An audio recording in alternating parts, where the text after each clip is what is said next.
okufuuka mu buntu bwe ekintu kyonna ekimujjidde mu birowoozo oba nga kitaddeko omutima. For example, kibaayo munda, tozuula kiriyo. River Nile ffe tetwagizuula, yagizuula yali tamanyi nti weeri. Naffe twali tugimanyi nti weeri. Twali tugiraba. Obola bw'oli discover, yagidiscoveringa yali tamanyi nti gyeri.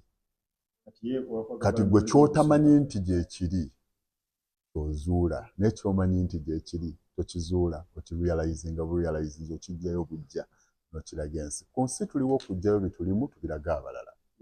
That's what we're here to do. Tetuna kirala kyatuleeta wano ku nsi. Jjayo kikwekweseeyo mu mutima gwo okiraga omulala asobodde okijjayo obulungi. Oyo gwe tukubira mu ngalo ne tumuyita ne tumuselebratinga. And we call them celebrities. Wow. Kati akijjeeyo n'akimulisa abalala. Katonda ali mu business ya kweraga. Bible yegamba that the spirit of prophecy is subject to a prophet. Kati imagine oyinza okkiriza nti omwoyo newankubadde w'amaanyi era yakola byonna byonna ebikolebwa okuyita mu nnabbi n'ate nnabbi yafuga omwoyo. Nnabbi w'obulamu bwange.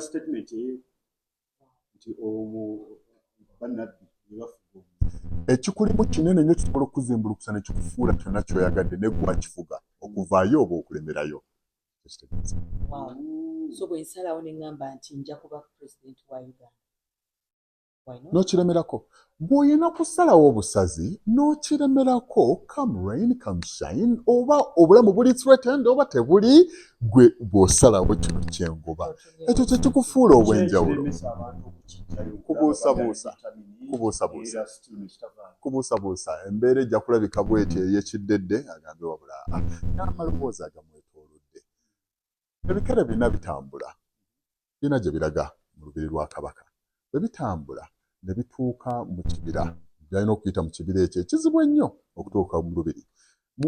Tuuka mu kibira ebikere bisatu ne bigwa mu kinnya. Ekimu ne kisigala waggulu. Bwe kisigala waggulu ne kitya nnyo ne kigamba mugezeeko okubuuka muveeyo. Babuuka. Omu n'abuuka n'amaanyi ge gonna. Omu ku baakikere. N'abuuka ne yeekwata ku njegoyegoye z'ekinnya, ono n'amukwata n'amusikayo.